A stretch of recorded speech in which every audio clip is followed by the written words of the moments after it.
안녕하십니까. 부자본색 곽병익입니다. 제가 어릴 때만 해도 3대가 모여 사는 경우가 아주 흔했습니다. 그러다 어느 순간 2대가 모여 사는, 아버지와 아들, 부모와 아이들만 모여 사는 게 일반적이었죠. 그러다가 요즘에는 1인 가구 시대라고 합니다. 혼자 사는 게 가장 흔한 형태라는 거죠. 1인 가구 시대에는 당연히 그래서 오피스텔, 원룸이 눈에 많이 띕니다. 오늘은 원룸에 대해서 알아보는 시간 준비했습니다. 오늘 KDB 컨설팅 연구소 김민아 박사 나오셨습니다. 안녕하세요. 안녕하세요. 자, 예고해 주신 대로 오늘 원룸에 대한 얘기인데요. 근데 원룸이라고 하면은 몇 가지 형태로 나누어지지요? 네, 원룸 같은 경우에는 여러 가지 종류가 있습니다. 그 중에서도 다가구 원룸형, 그다음에 다세대 원룸형으로 나눌 수가 있습니다. 다가구 원룸형이라 그러면은 그냥 단독주택에 이렇게 여러 가구 모여 사는 형태죠? 네, 그렇죠.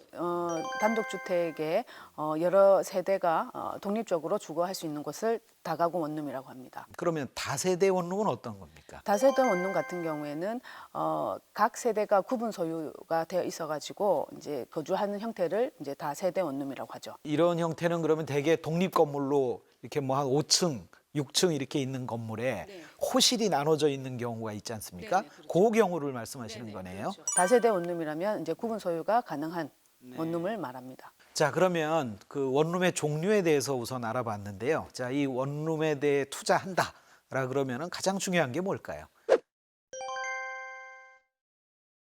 아무래도 임대 수익이 나오니까 공실률이 없어야 되겠죠.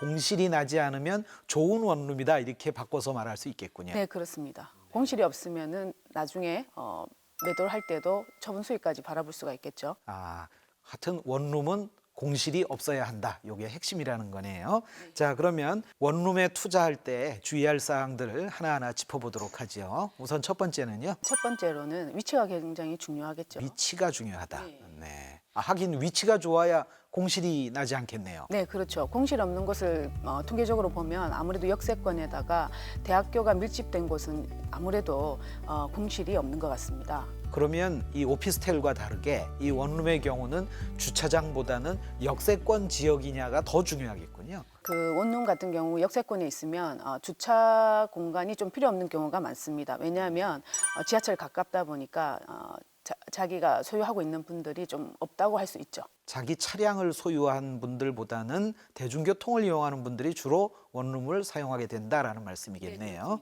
네, 두 번째는요. 두 번째는 가격적인 측면인데요. 아무래도 신축 건물 같은 경우에는 가격이 좀 비싼 게 사실입니다. 그래서 이제 신축 같은 경우에는 이제 한 5년 정도 지나면 거품이 빠지는 경우가 많기 때문에 가격적 측면에서 본다면 한 5년 지난 건물을 매입하시는 것도 괜찮을 것 같습니다. 그 비슷한 말씀을 지난번에 오피스텔에 대해서 투자 주의할 때도 말씀하셨어요. 맨 처음에 분양할 때가 제일 비싸다. 대체로 좀 가격이 하락하는 경우가 많다라는 말씀이셨죠. 자, 그리고 세 번째는요. 세 번째는 수익률인데요. 원룸 같은 경우에는 한 6%에서 7% 정도는 나와야지 임대 수익이 맞춰지는 경우가 많습니다. 그러면 한 5억 원 정도 투자했다 하면 연간 적어도 한 3,500만 원 이상의 수익은 나와줘야 한다라는 뜻이네요. 네, 그렇죠. 그러면 네 번째는요. 네, 원룸 건물 같은 경우에는 퇴직자분들이 많이 활용을 하고 계시는데 아무래도 은퇴 전에 미리 한 5년 전에 준비하시는 게 좋을 것 같습니다.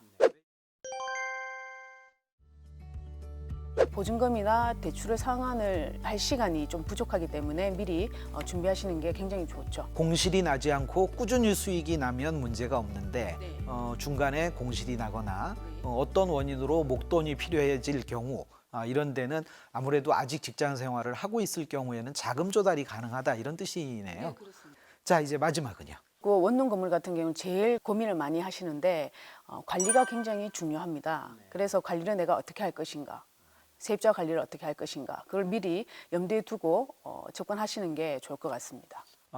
이게 원룸촌이라고 부르죠. 원룸이라는 것은 사실 뭐 수백, 수천 개의 원룸이 어느 지역에 모여 있는 경우가 많으니까 거기서 경쟁해서 좀 이겨야 한다는 뜻이네요. 네, 그렇습니다.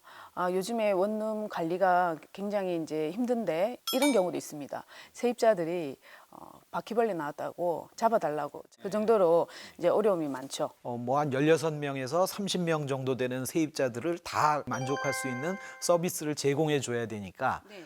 그 문제에 대한 대비가 되어 있어야 하겠네요. 자, 지금까지 이 원룸을 투자할 때 주의할 점 5가지에 대해서 알아봤는데요. 자, 이 원룸 투자 이제 장점과 단점으로 한번 요약을 해보겠습니다. 자, 장점으로는 어떤 걸 들 수 있을까요?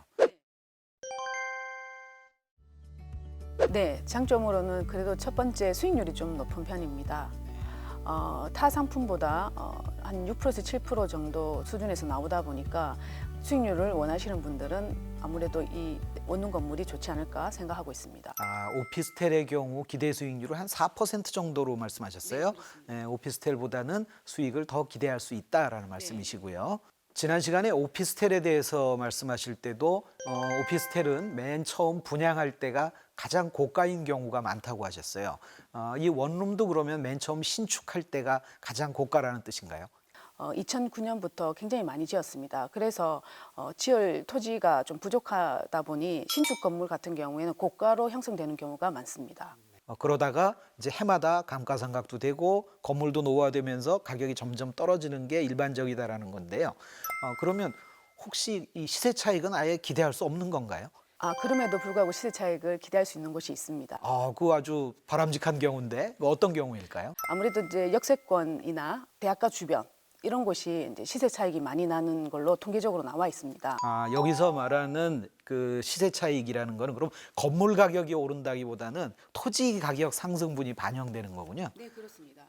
결국 맨 처음에 들어주셨던 좋은 입지 조건에 있는 원룸을 사야 한다라는 얘기로 다시 돌아가게 되겠네요. 네, 그렇죠. 또 다른 장점이 있다면요? 네, 공실에 대한 부담이 좀 작은 편입니다. 그래서 역세권이나 건물주의 그 건물의 관리에 따라서 공실이 많이 없는 편이죠.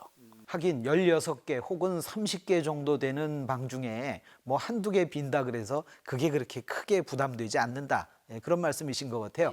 오피스텔은 대개 2개 내지 3개 정도를 보통 투자하게 되는데 2개 중에 하나가 비면은 50%의 공실률이니까 그거는 좀 문제가 되는데 원룸의 경우는 공실이 좀 나더라도 크게 부담이 없다라고 이해를 하겠습니다.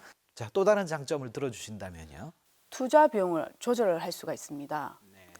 보증금이나 대출로 그런 점이 장점으로 부각될 수 있습니다. 내가 투자할 수 있는 돈이 한 5억 원 정도라고 하면 상대적으로 좀 큰 물건의 경우는 보증금을 좀 올리고 대신 월 수입을 좀 작게 하고요.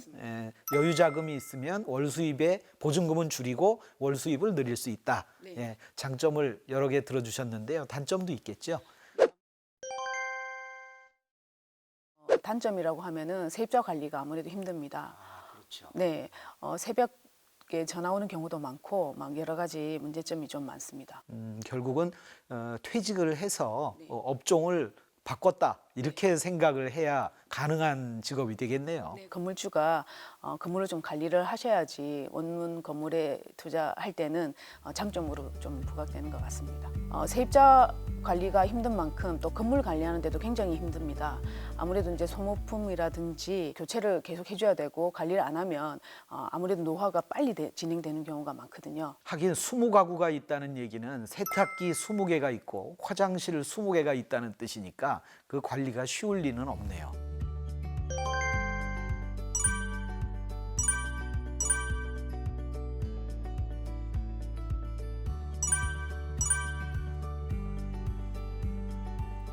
저희 원룸의 그 장점, 단점 그리고 주의해야 될 사항까지 다 알아봤는데요. 이 원룸 투자는 오피스텔과 달리 그냥 부업으로 하기에는 좀 어려운 것 같습니다. 퇴직을 앞두고 한 몇 년 전부터 준비를 해서 이제 새로운 직업을 갖는다라는 마음으로 이 원룸 투자를 하시는 게 좋겠다라는 생각이 듭니다. 네, 오늘 말씀 감사합니다.